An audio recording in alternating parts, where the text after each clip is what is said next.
Welcome to the Pact for Skills large-scale partnerships for the health ecosystem. Today is our launch event, and we're really delighted that everybody could join us today.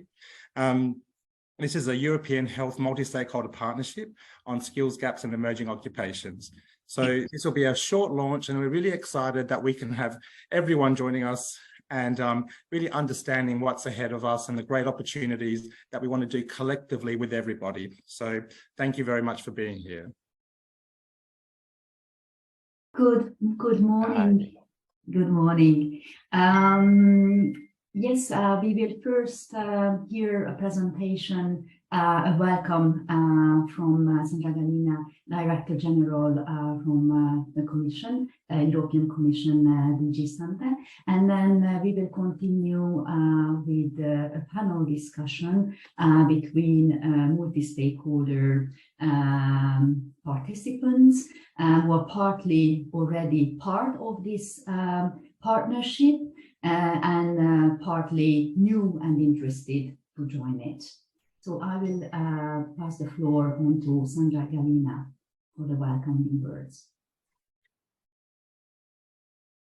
Thanks, Annette, and thank you, Sandra, for joining us. Over to you. Thank you. Thank you. Good morning, everybody. I'm very honored and pleased to be here today because, you know, I think we are going to talk, or you are going to talk about something which is almost a silent emergency.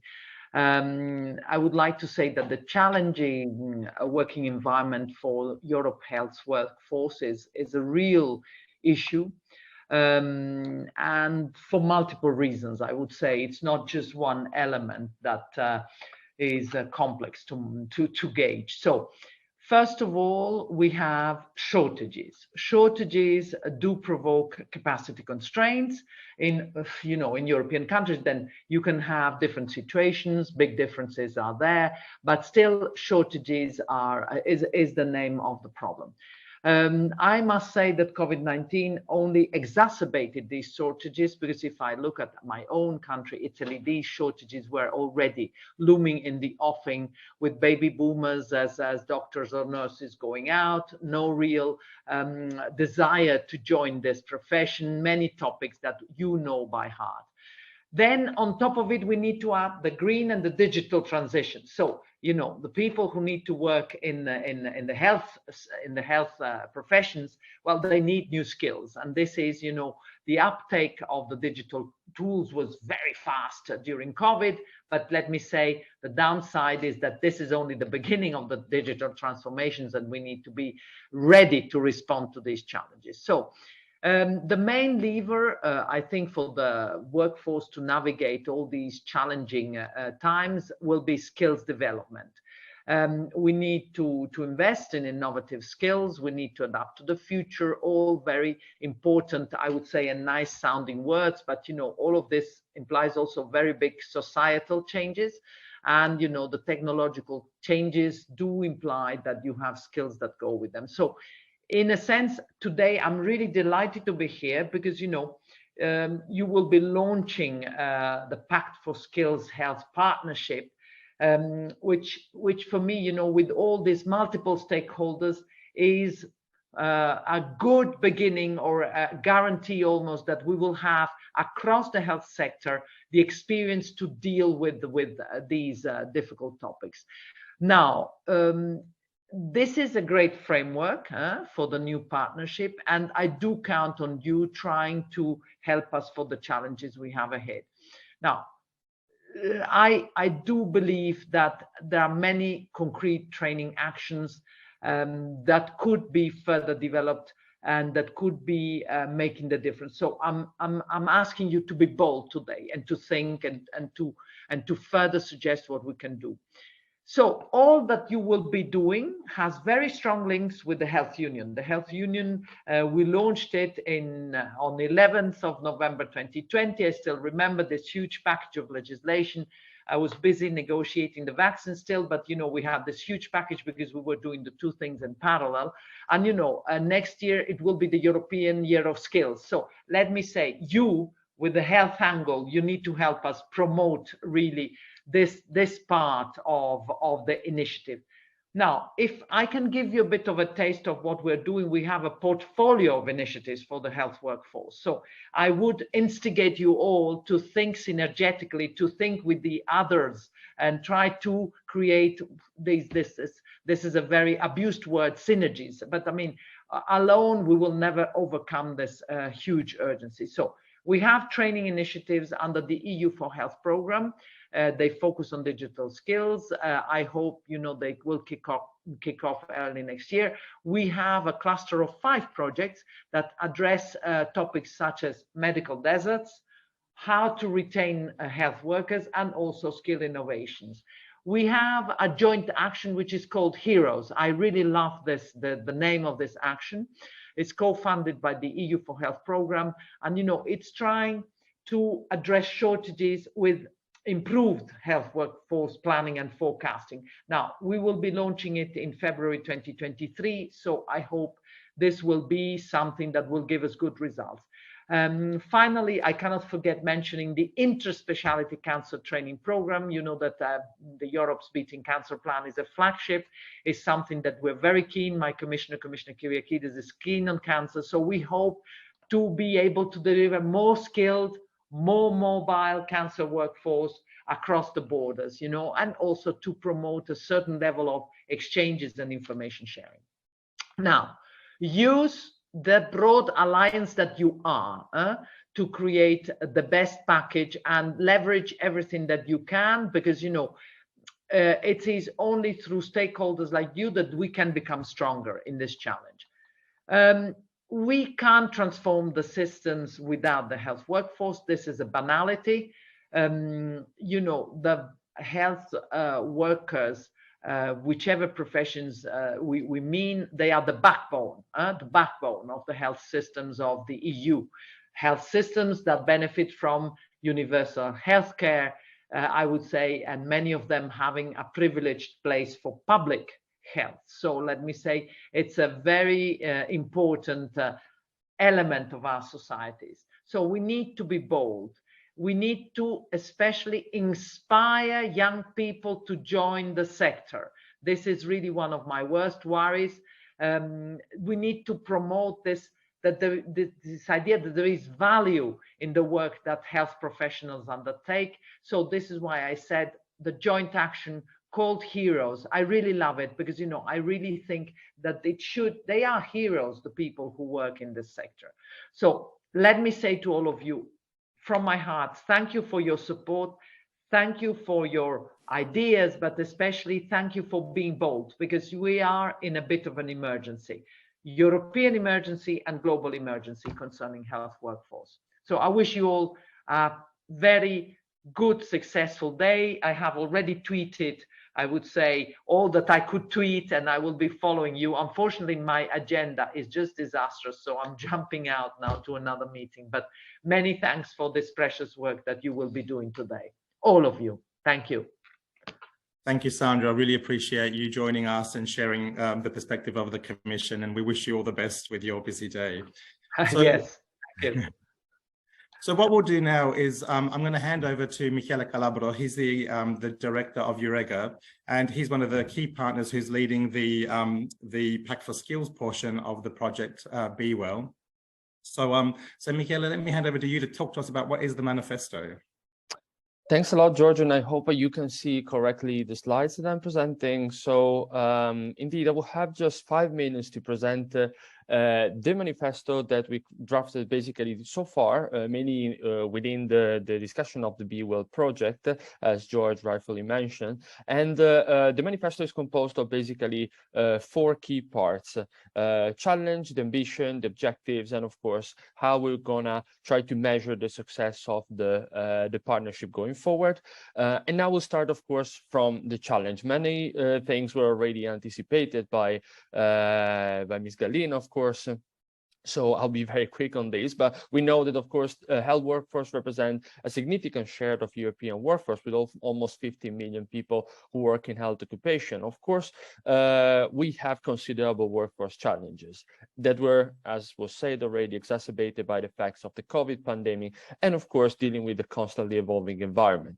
There's just, of course, an urgent need for health workforce upskilling and reskilling, while keeping into consideration the great complexity that make this activity a rather difficult exercise in the healthcare sector.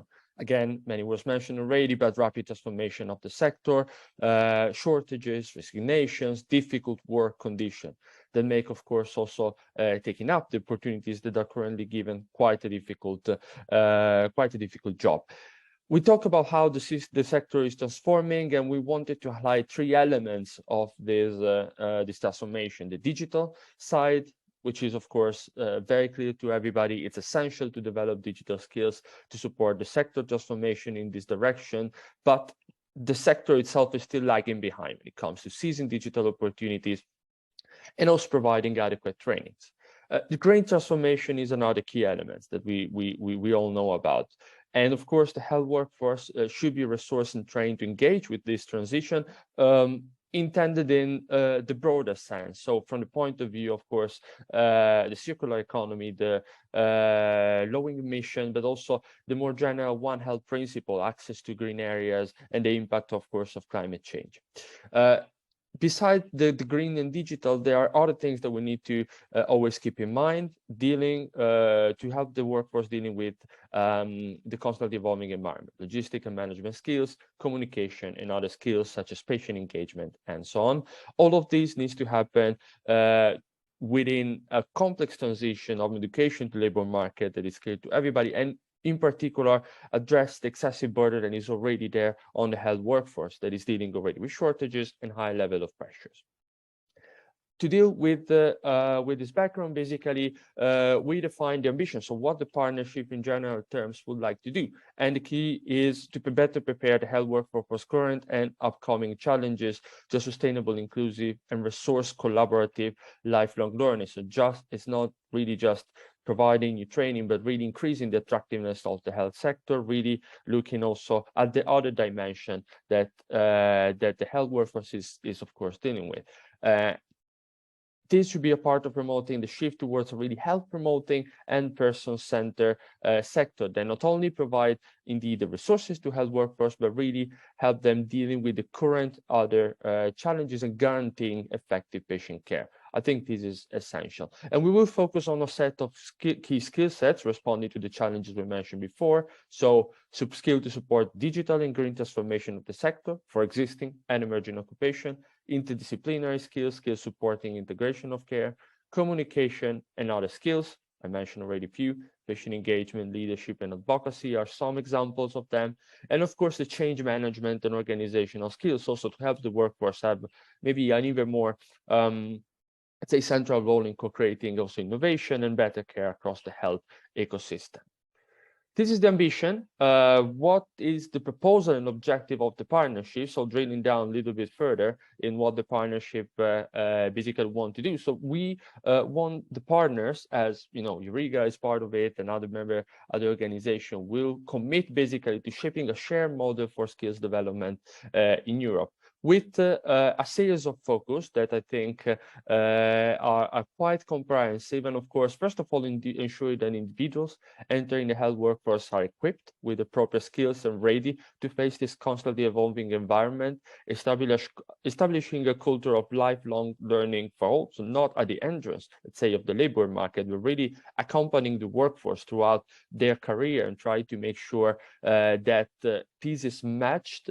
So the skilling opportunities are matched with the optimal working condition, and of course, at the same time, the sufficient frontline health professionals and health professionals to guarantee patient care and the ability to engage with these activities. Not just more activities, but also looking at how professionals can take advantage of them. This is essential. We also want to ensure dialogue with and between health professionals. We cannot do it alone. Nobody can tackle this challenge alone. So the dialogue, it's a key element that we want to have in a partnership. We also want to address the disparity among health and educational system within and across European countries, and by doing so, also, of course, ensuring that every patient and resident in Europe would have access to adequately educated and resourced health workforce, no matter where they are on which social dimension they live in. Exchanging and transferring knowledge of best practices and skill across Europe. Again, we cannot do it alone. We definitely need to collaborate across Europe.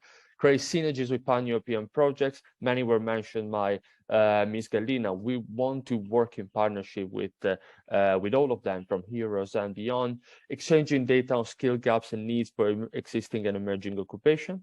So it's not just about tackling the existing challenges, but looking at the future. So what can be changing and what can be new.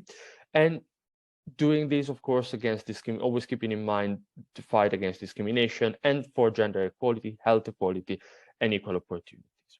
And I will just close with how we kind of gonna measure, you know, the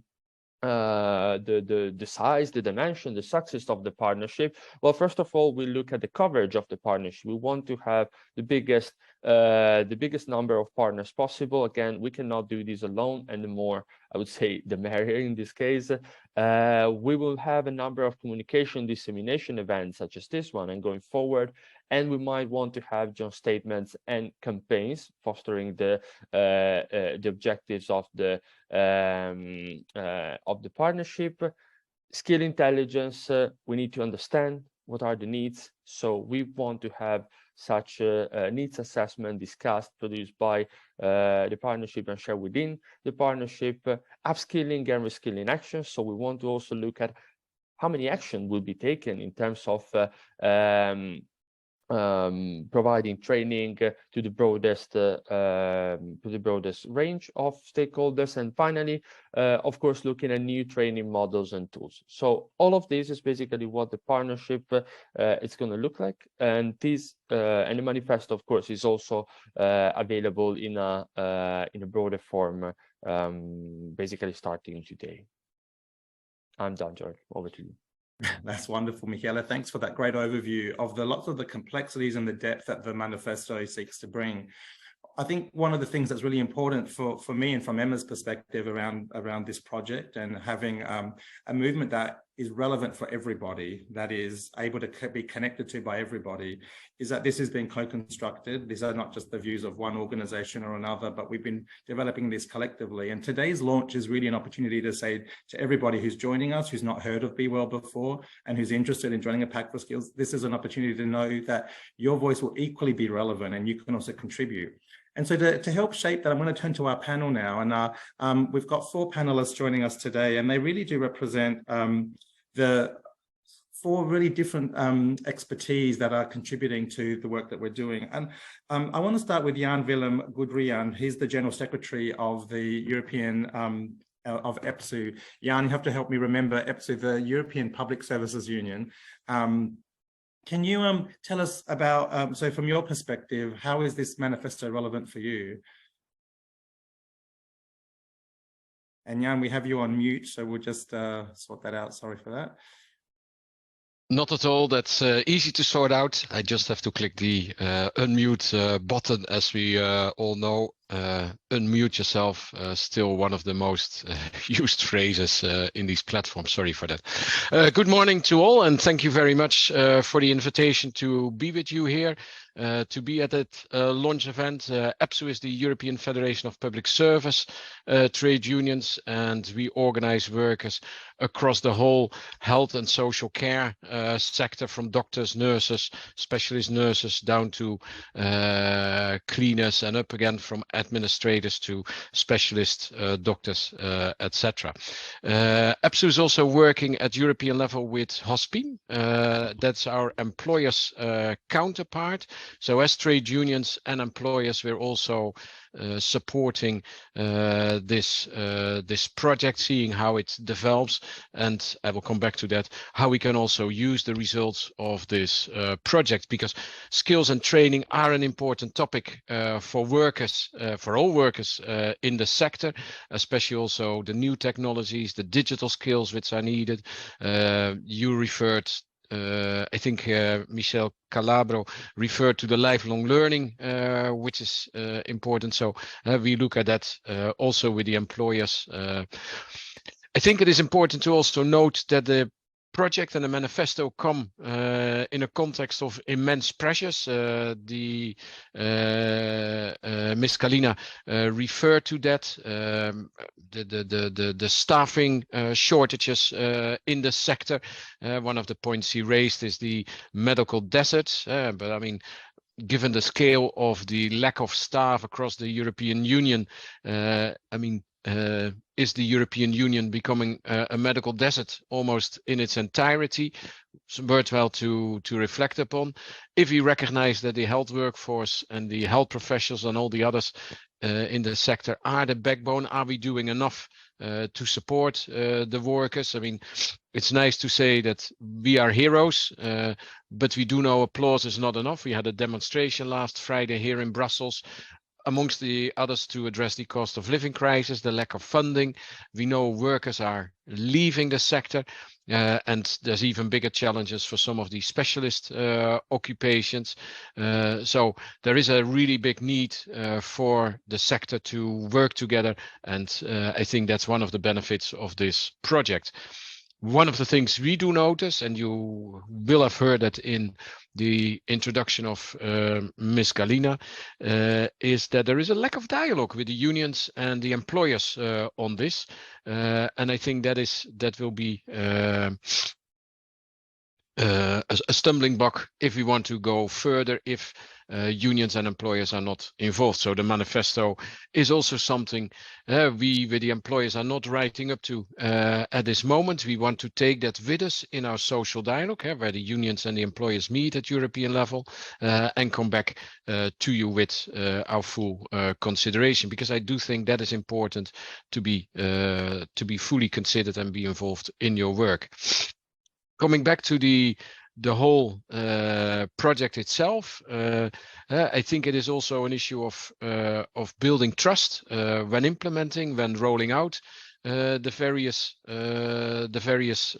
perspectives in our work, and indeed how we take account of the workforce. A last comment, not unimportant, I think. We do know that the health sector is seen by some as a immensely largely lucrative market, often funded by public funds, as also Ms. Galina referred to. The public health systems is a huge seen by some as a huge market. And for us, for this project, and I think that's probably true for others as well, we should be careful that we don't engage in a business promoting businesses, etc. In the end, and I think that's what we hope the manifesto will do, it is developing the Pact for Skills, the further work we do in the project, together with the workers, together with the workforce, so that it will be useful. The manifesto addresses some of the huge challenges also set out by Michael Calabro, and we look forward to be involved in the further development of the project. Thank you, George. Thank you very much, Jan, and stay with us. I'm going to come back to you with some other questions, but next I'm going to go to Ronald Badenberg. Ronald, thanks for joining us. You're the research program coordinator at BeWell in the Netherlands and one of the partners of BeWell. So we'd love to hear from your perspective, because you've been leading a lot of the research that's underpinning this project to make sure that it is really rigorous and evidence-based. So over to you. What are your perspectives? Thank you, George. Yes, and also for me, it's a pleasure and honor also to speak on this launch event, and answering your question, George, on how the manifesto ambitions and objectives as presented resonate with our institutional priorities. And then, of course, I should say that I'm speaking on behalf of BeWell, the Netherlands Institute of Health Services Research, as one of the partners of the BeWell project. And I think the ambitions and the objectives as presented are very closely linked to the aim of our research institute, which is to provide research for better care. Since our foundation in 1975, we do research that is directly used for continuous improvement and innovation of health services in the Netherlands and in abroad. And also a number of the projects that have been mentioned on the HP3 projects and HEROES, we are involved as BeWell. We are involved in these as BeWell as well. And this year we launched our own research agenda as BeWell for the next years. And there we have defined 4 societal issues or challenges that societies have to address. And one of them is health professionals of the future. And for this challenge, we have integrated as BeWell our research activities to contribute to a sustainable health workforce. So my team and my colleagues here at BeWell are conducting policy-oriented and applied research on 3 domains or 3 levels. You could say on professionalism and professional conduct in caregiving, the context in which professionals perform their job, and the health labor market, the healthcare labor market. And if we talk about new skills and jobs, as being addressed, what's central in BeWell project and in this manifesto, these are needed to create a future-oriented workforce and therefore a sustainable healthcare sector. And these skills are key in all the 3 domains at all the 3 levels. So this is how the manifesto resonates with the priority of our research institute. And we aim to contribute to a better understanding of the what, the how, and why in upskilling and reskilling of the health workforce. And I think it's important to stress that we should take into account that there are important differences between countries, sectors, professionals, and when we provide the evidence, or we aim to provide the evidence and the overview and the insights that are needed from research, and to feed the research directly into practice and into policies. So that is my reflection shortly, George, on your question. Thank you. Thank you very much, Ronald, for all of that insight. Stay with us because I want to come back to you for another question as well. But next I want to go to Anja Lund. She's the president of the Digitization Committee for the region of South Denmark. Anja, thanks so much for joining us to give us the perspective of decision makers. Can you tell us a bit about how the manifesto resonates with you? Yes, of course, and thank you for being here. The region of Southern Denmark has been active in the European Innovation Partnership on active and healthy aging since the very beginning in 2012. And I was pleased to participate in the award ceremony in October this year, where I received on behalf of RSD the award as a 4-star reference site for the 4th time in a row. And long before the European Innovation Partnership began, we started collaborating with partners in European research and innovation projects, focusing on creating sustainability in the healthcare sector. And for us in RSD, sustainability means smart and effective digitalizations and high quality healthcare services, as well as an active involvement of the citizens and patients. And last but not least, good working conditions for the healthcare professionals. And to support our work to create a sustainable healthcare sector, we know that it's important to create a strong innovation culture that builds on a close collaboration between professionals working in the clinic and research. And we have ensured this culture through the establishment of our innovation department called Health Innovation Center of Southern Denmark, and a very strong regional health ecosystem where the University of Southern Denmark and Odense University Hospital play an important role. And I can only echo what Roland just talked about, that evidence is important for the decisions we make within innovation and our policy making process. And we also work actively to create a lifelong learning culture within our health care sector, where the healthcare professionals have access to high quality training. And the demand and supply of healthcare education and vocational training is well coordinated in in a close dialogue between the healthcare providers and the healthcare education providers. And to that end, we run several regional and European projects dealing with competence development for both professionals, citizens and patients. And we believe that the best implementation and upscaling of digital solutions and innovation happens when these two groups understand each other and possess advantages, digital skills, and a good level of health literacy.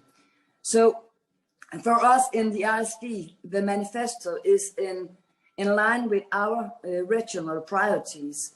And we believe that it is an area where it is important to create European collaboration, as we have seen from the European Innovation Partnership, that health innovation and competence development in the healthcare sector are areas where we can benefit each other and learn from other European countries. Thank you. Thanks, Anja. That was really great to hear your perspectives. Do stay with us as well, because I'll also come back to you with another question. And then the last person on the panel joining us today is Elizabeth Adams. Elizabeth, welcome and thanks for joining us. You're the president of the European Federation of Nurses Associations, who've been a really vital partner in helping us develop the manifesto. So we'd love to hear your additional thoughts about how the manifesto, what are the important points, and what else you have to say. Over to you. Oh, thank you, George, for the question. And it's such a pleasure to be on this panel. Firstly, I want to say that the European Federation of Nurses Association represents 3 million nurses across Europe. So it's a big portion of the health sector. And we're absolutely delighted to be a partner in the BeWell project with the support, of course, from the European Commission. And I want to sincerely thank your organisation, the European Health Management Association, for all the hard work to get this launch going, and the wonderful panellists that I'm here with. So EFN has been engaged with the Pacts for Skills since its inception, and the BeWell project provides a natural, collective and dynamic partnership with multi-stakeholders so that we can all discuss, anticipate, address the complexities of skills needed, which I think our previous speakers spoke about, for the workforce transition to the green and digital economy. And healthcare delivery is centred around the patient. Therefore, working together rather than in silos, we can deliver the most effective, efficient and appropriate care. And I think Sandra earlier really indicates that the partnership is so important to the strength to solving the workforce issues. And EFN fully endorses the manifesto as it reflects the reality and challenges of the workforce shortage and the complexities of skills required to deliver safe, effective, efficient and appropriate frontline care. And the manifesto, which is really important, recognises the pre-existing shortages of nurses, which EFN has been flagging for decades, and other health professionals prior to the pandemic, and how exposed and fragile many of our health systems are. And health security is not a nice to have, it's actually a stabilising force, and it's fundamental to the safety and prosperity in all our communities.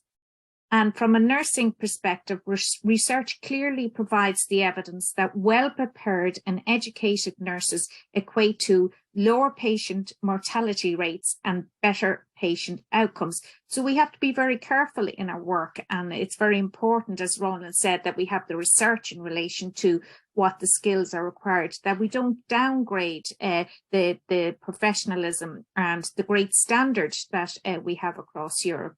And the manifesto is very much in line with the recent OECD report, Health at a Glance 2022, which was just published earlier. And it confirms that the demands for nurses and other health professionals is expected to continue to rise in the coming years.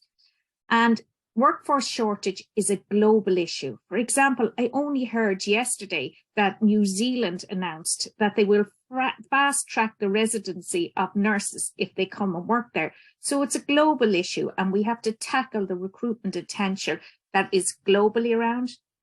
Therefore, investment in nursing and other healthcare professionals and strategies for recruitment and retention is a vital pillar to ensuring the building of healthier, safer, fairer, resilient and more sustainable health systems with the capacity to deliver better care.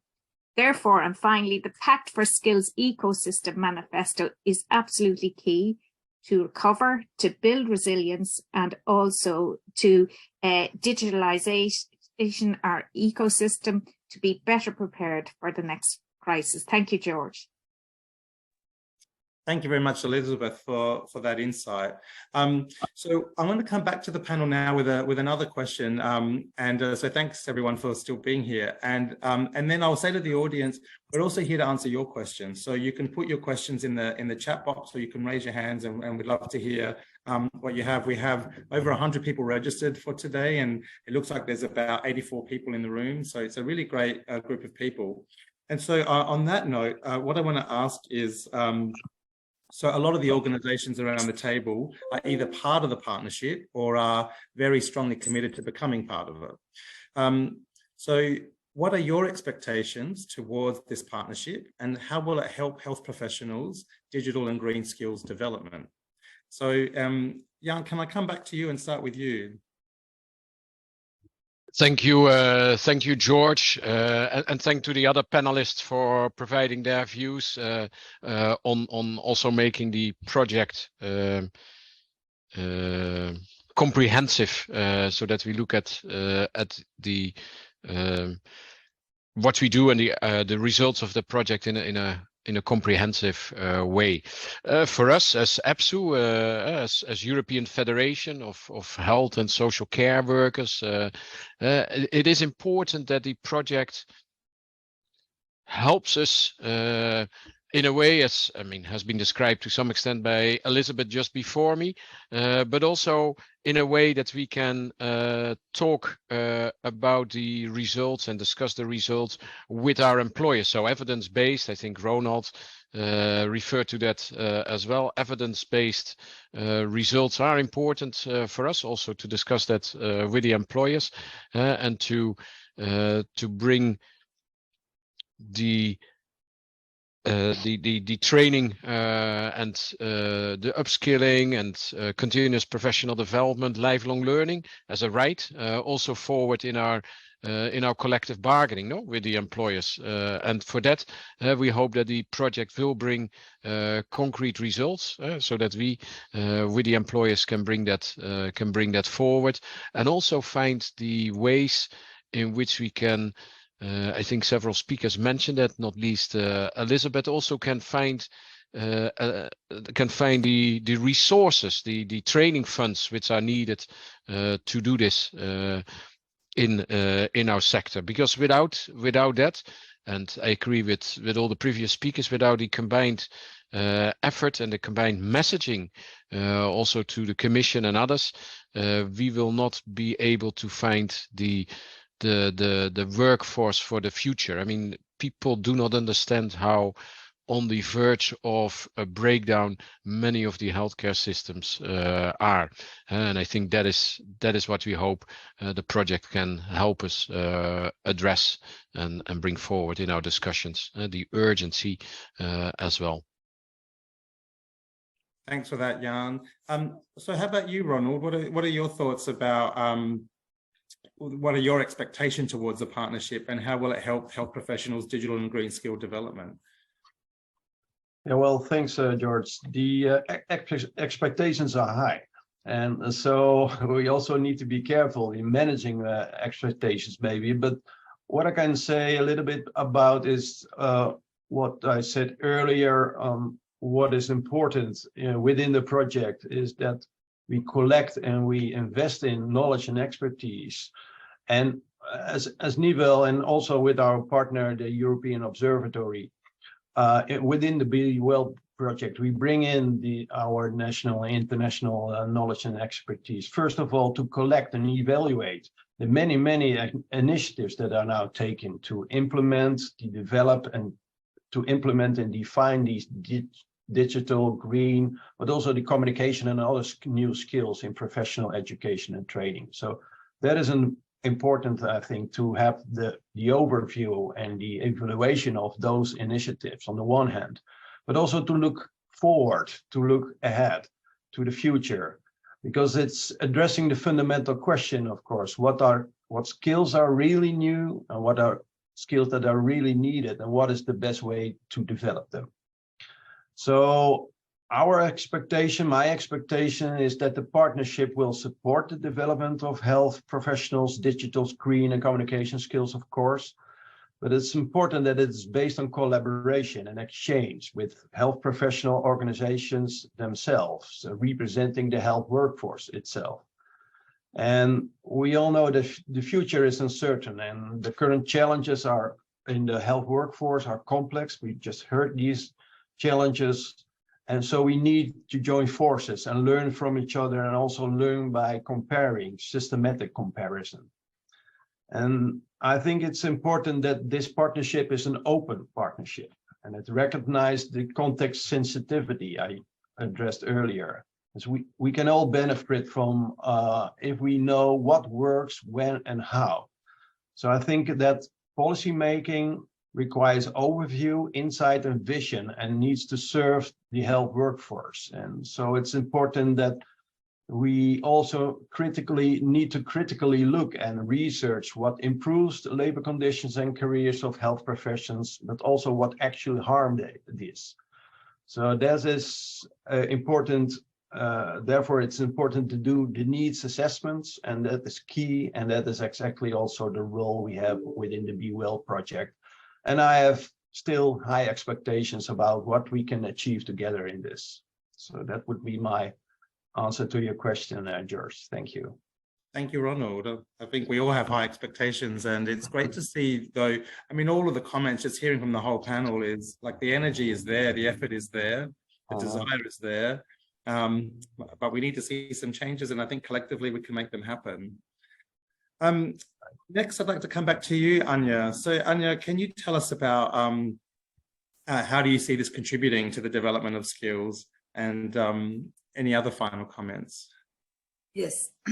This year, the region South Denmark has obtained funding to a big Erasmus Plus project within the call of Vocational Excellence Center. And the project is called Uvica. And in this project, 7 European regions and 3 pan-European organizations, among these also EHMA, who is hosting our event today, a collaboration to create sustainability in the healthcare sector by looking into innovative solutions within healthcare education and vocational training. And the project will develop very practical and local regional education and vocational training activities, which will build on a better coordination and collaboration between all levels of health education and training, and from youth education to university level via practical training in the clinic. And through the European collaboration in the project, we will open up possibilities for our healthcare students and professionals to learn from other countries and healthcare systems, and motivate them to participate in blended mobility activities through a web-based European Vocational Excellence Hub. And I believe that the partnership's priorities and objectives are all in line with what we expect to obtain in the Uvica project. And there are such very clear synergies between those two. And being a part of this large-scale partnership will definitely help us to scale the innovation and activities from the Uvica project to a European level. And it will also promote our European Vocational Excellence Hub in a much better way, and hopefully create even better and more opportunities for European healthcare students and professionals to learn and obtain skills that will help them to make their way in a healthcare sector in the future. So in return, the blueprint, the European strategy is focusing on the sustainability of the European healthcare sector through upskilling and reskilling. as well as the heavy focus on the digitalization of the European society, will make the work we are doing in Jyvica even more important. So I can only say that we are looking forward to be a part of this partnership through the Jyvica project. Thank you. Thank you very much, Anya. And yeah, really excited to have the Jyvica project and to be collaborating with you on that. And we love really how much the Jyvica project has been really working with BeWell and coming to the launch event and really making sure that those things are aligning. It's another great example of collaboration even between projects. So to finish off on the panel, Elizabeth, I'd love to come back to you for the final word on the panel. What are your thoughts on how this can contribute to the upskilling and reskilling, particularly around green and digital skills, and any other final comments you might have? Over to you. Oh, thank you, George. And really just to say that the Pact for Skills launched by DG Employment is absolutely essential to the health sector. And I am very optimistic and I have high expectations. I know Ronald said that we have to manage those, but if we don't do it, who will? And we know best from frontline to management to organizations, we know how things work. So we really do need to be involved and deliver on this. We need to develop a new post-pandemic normal that sees massive recruitment of nursing staff and other healthcare professionals, accompanied by the acknowledgement and respect, particularly for nurses and the life-changing contributions that they make if they are properly resourced and supported. And I hope this project BeWell will support this. And nurses must be directly involved in influencing the needed change in healthcare systems and care delivery, as they have a positive influence on every aspect of healthcare. They're brilliant implementers, and any national and international projects that I've been involved with, it's always frontline champions and other health professionals that we need to use to implement. So they need to be involved from the start. And developing skills which support the health sector's transformation is absolutely essential and never more needed. And of course, digitalization is a core to the transformation process, and it is a key towards better health outcomes, which is reflected in the manifesto, strengthening and supported practitioner-patient relationship, and interdisciplinary and health systems reliance, which is reflected in the manifesto. And the partners around this table have the expertise and the experience in digitalization and the green economy that not necessarily frontline nurses may have.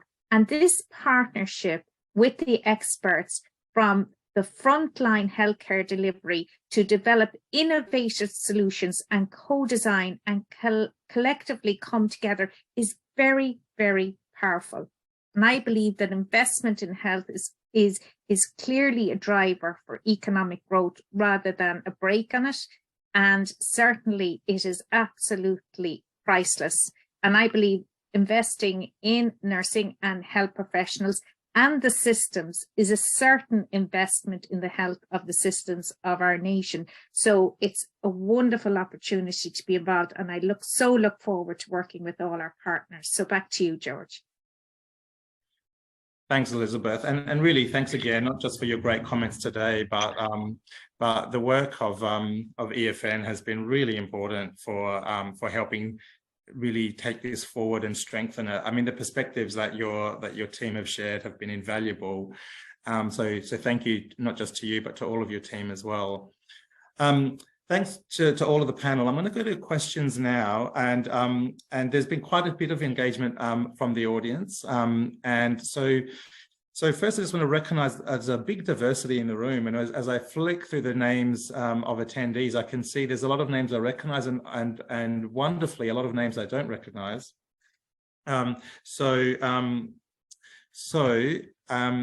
So let's just have a look at what people are saying. I see a couple of hands up as well, and I also see hands have been going up and down. So I'm going to start with Monica Brinzak. Monica, I see your hand up. We're going to put you on live so you can ask your question.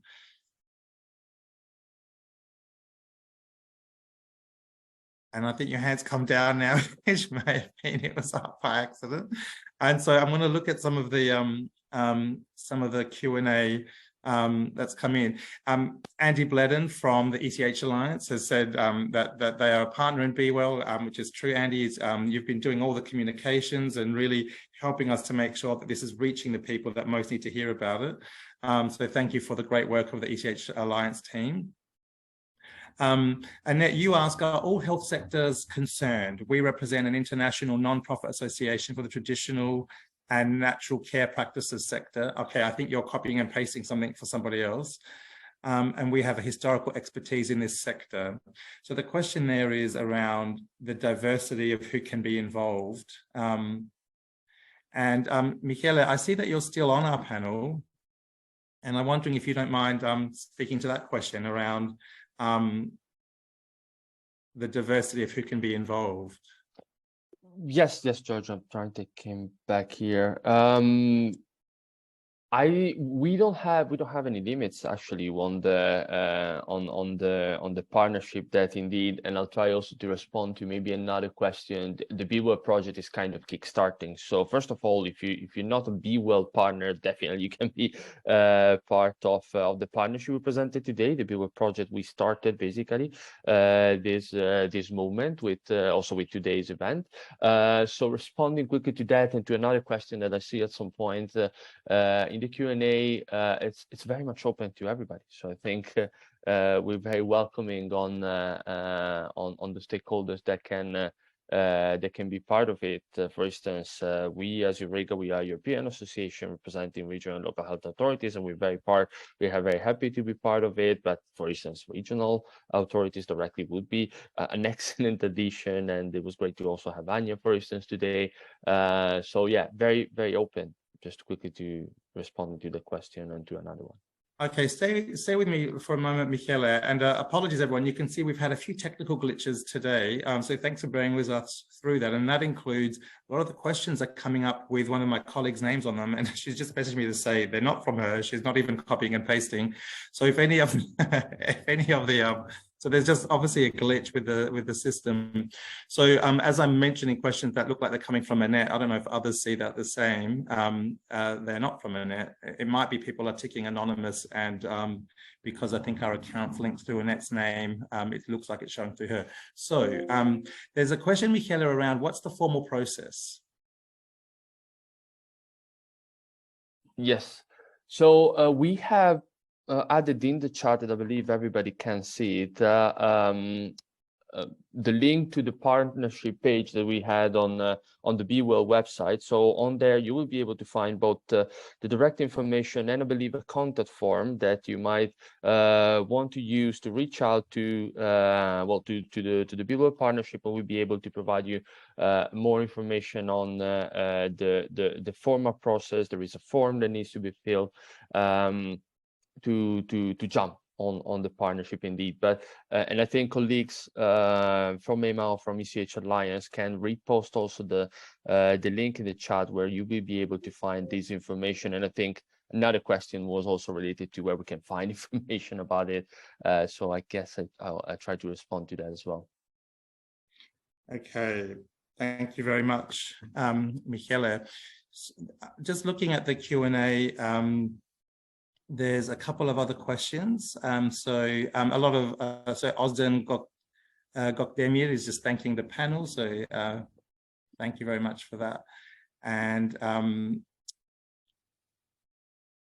Ozden, you also mentioned well-being is a great burden while violence, being lonely, mobbing are going on. So I think that what I'd interpret that question to be around is the safety of professionals and workers.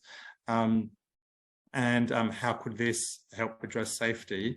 I wonder, Ronald, could I turn to you, if you don't mind me putting you on the spot, to say, in the work that we've been looking at so far, have you seen safety coming up around how it can fit in an upskilling and reskilling program?